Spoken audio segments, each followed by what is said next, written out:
Hello and welcome to this episode of The Next Batch. Today we're going to do an English video and we're going to brew this classic Norwegian Christmas beer. Let's open it up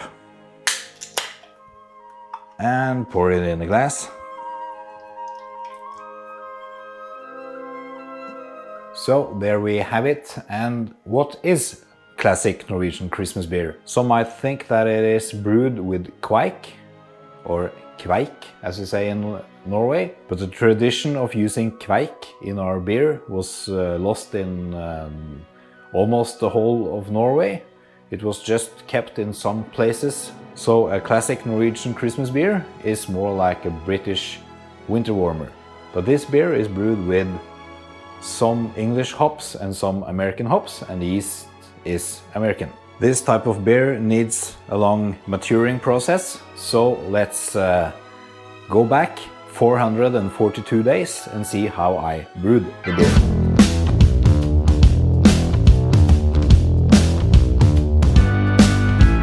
Brew day is finally here. It's early morning Saturday and the mashing has been done overnight. It's 10 minutes left of the main mash step on 67 degrees C, and now I'm gonna mash cap the black malt. Here's our 230 gram addition. I mash cap to avoid that unwanted bitterness, tart taste in the final beer. So what I do is just open up the Brewmeister.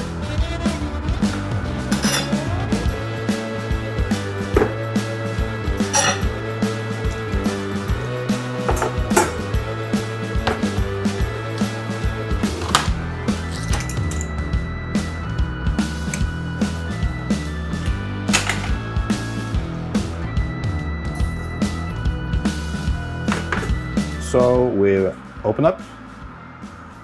I just pour it right on the top.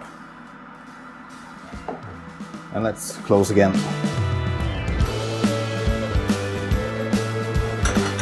You can do this the last 10 or 20 minutes. But the thought behind mash capping is to avoid mashing with black malt types the whole mashing time. Mashing is completed. Looks great. Lovely color. I will now remove the malt pipe. On with the gloves. This is hot stuff.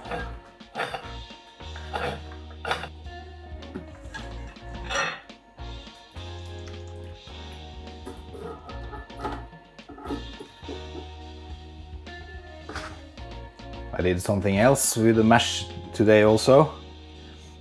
Since today's grain bale is way too big for the spidle to handle. So what I did is when I filled in the malts, I didn't fill in all the malts. And then I mashed a few hours. I picked out this and replaced it with unmashed malt. That way you can mash with more malt than your equipment can really handle. So now before mashing, I just pour this back in. There's more space here now when the discs are removed. So this way I can get all the nice sugars out of this extra malt. Let's lift this up.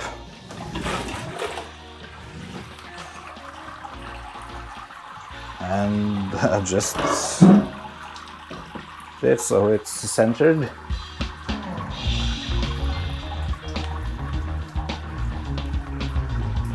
And as usual, I sparge with this SS Brewtech mash manifold, which fits fits perfectly on top here. Okay. Let's sparge.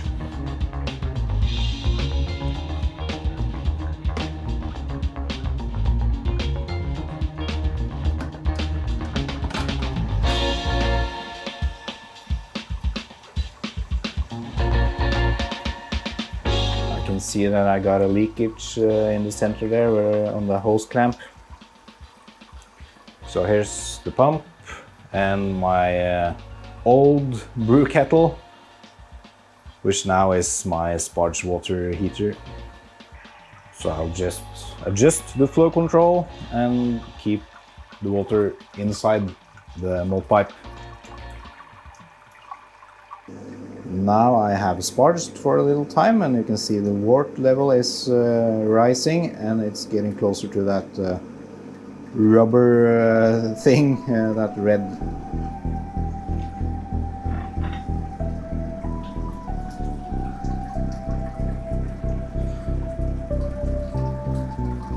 Now it's important to have things centered.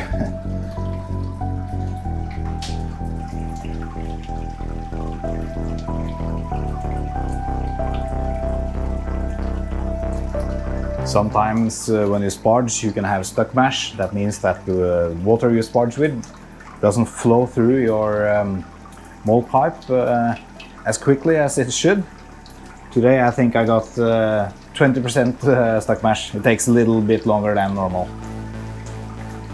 Sparging is finished. And how do I know that it's finished? This is my secret weapon. I just measure how far down is the wort from the edge.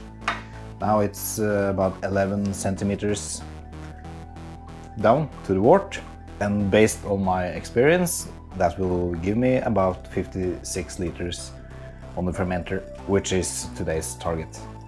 So to remove the malt pipe, I lift it as high as it gets, and then I take my maneuver.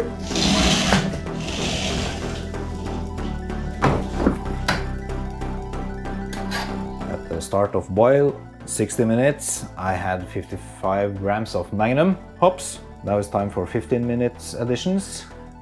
It's the hops, it's 1 Verflock tablet and yeast nutrients.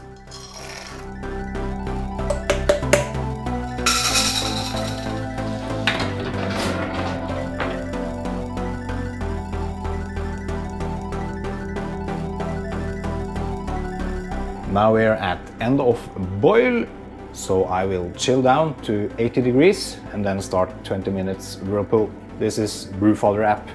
Okay, so now we are at 80 degrees.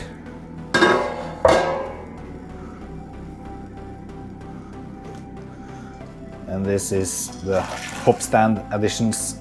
I'll just leave the Brewmaster pumps on, so it will just circulate everything.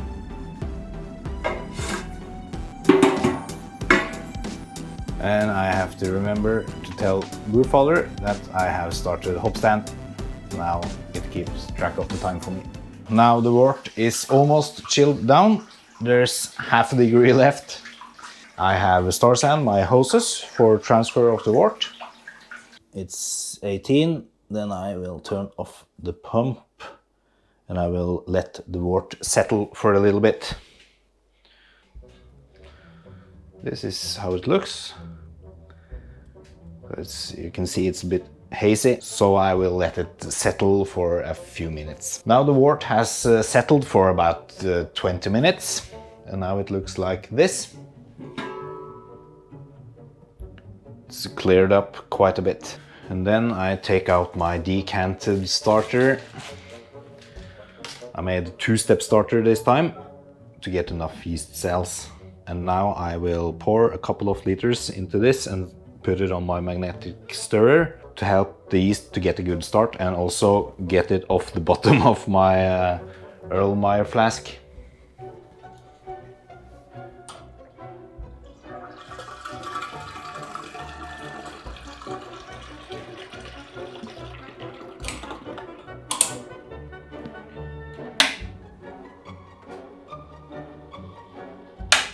Magnet is still stuck.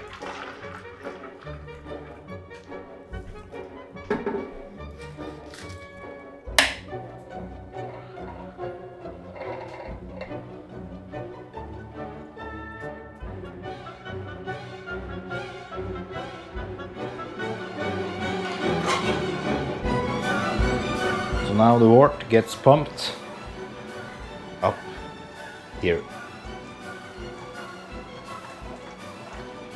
I can take my tilt out of my star sand solution and I'll throw it in there. Then we just have to wait.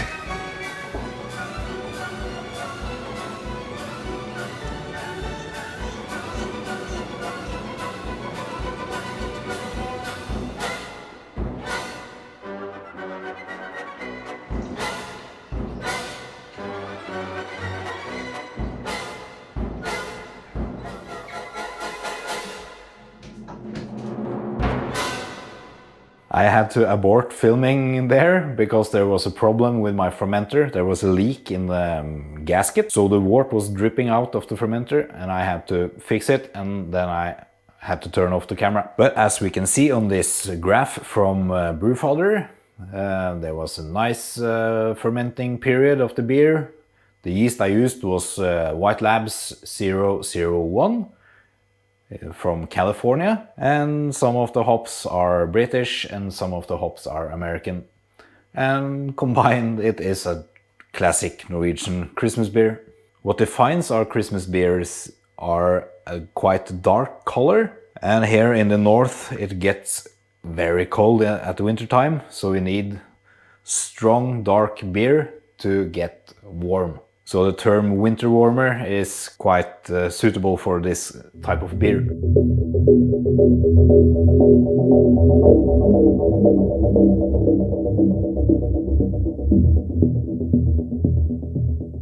So after fermentation was finished, I kegged the beer, I carbonated on keg, and then I canned the beer. It has a Norwegian name. It's called 7 sorter, which can translate to 7 sorts. The name comes from the 7 sorts of malts that we have used to brew the beer, but it also is a tradition in Norway to bake 7 sorts of cookies till Christmas.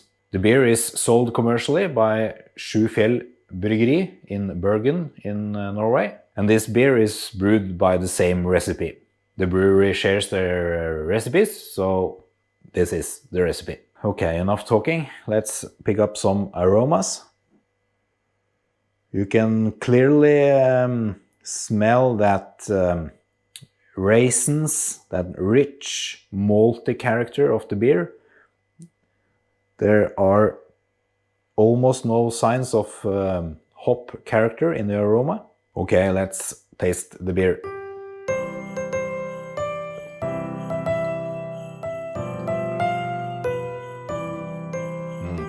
It's good. I can feel it warming up my body already. It has that very rich malty character. There's no doubt that the 7 sorts of malts has done its job in this beer, and the lagering process or maturing process of over a year. It's 442 days since brew day and 428 days since I kegged the beer. So it's been sitting a while. I brewed the beer in October 2019 and now it's late December 2020. Okay, one more sip.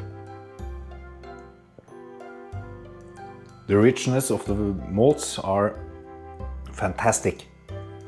And of course there are some evidence that hops have been used here, but the hops just smooths out the taste of the beer and lets the malt character shine. So if you want to brew a winter warmer, you can go Norwegian and brew this British and American inspired ale, or you can use kveik, the more older traditional kveik yeast that was used in Norwegian beer hundreds of years ago. I will enjoy the rest of this glass of beer, and I want to say thank you for everybody that has been watching me over the past year. Have a Merry Christmas and a Happy New Year, and we will see you again in the next video. Thanks. We wish you a Merry Christmas. We wish you a Merry Christmas. We wish you a Merry Christmas and a Happy New Year. The tidings we bring to you and your kid.